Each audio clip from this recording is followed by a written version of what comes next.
Ndoto ni hali ya mtu ya rohoni inayoendelea kwenye maisha yake, inayochangiwa na mambo yanayoendelea kwenye maisha yake halisi kabisa, anayoyajua au asiyoyajua. So if the devil want to influence life ya mtu, haji physically. He is the spirit. So by him being a spirit, he will influence people into the direction that is evil. Likewise, God, if you want to impact life ya watu, he will influence people in the direction of holiness. Kukumbuka au kutokukumbuka ndoto hakuondoi maana ya ndoto. Ukiamka usiku au ukaamka asubuhi ukashtuka, ukakumbuka kwamba kuna kitu nimeota, ila sikumbuki details zake, lakini picha niliyoiota sio picha yangu ile. That's not me. Anza hapo kushughulikia. Prayer is the gate ya kurudi kwenye ndoto au ya kwenda mbele ya ndoto. Prayer is the gate ya kucorrect au kuestablish ulichokiona kwenye ndoto. Waebrania sura ya 1 mstari wa 1. Mungu ambaye zamani alisema na baba zetu katika manabii na kwa sehemu nyingi na kwa njia nyingi, including dreams. Mwisho wa siku hizi amesema na sisi kwa njia ya mwana aliyemweka kuwa mrithi wa yote, tena yeye aliyeufanya ulimwengu wote. Maana yake nini?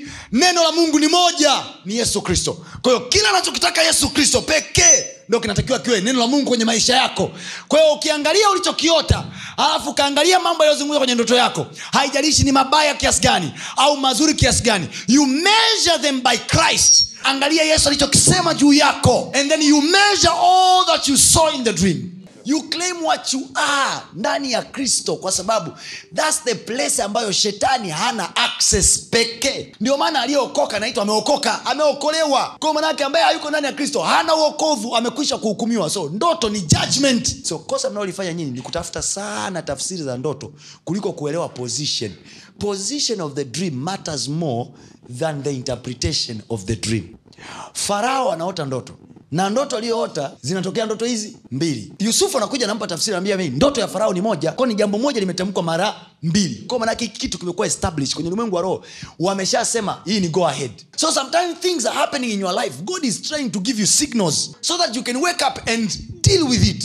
Watu wa Mungu, sometimes biashara zenu haziendi sio kwa sababu mna mashetani. The signal has already given in the spirit, na sio lazima umekosea. Mamajusi wanaota ndoto, Yesu anapona, hauawi na Herode because of a dream. Mamajusi wanaota ndoto, Yesu anapona. Same thing, Yusufu anaambiwa mkimbize mtoto aende wapi? Misri, kwa sababu Herode anatafuta roho ya nani?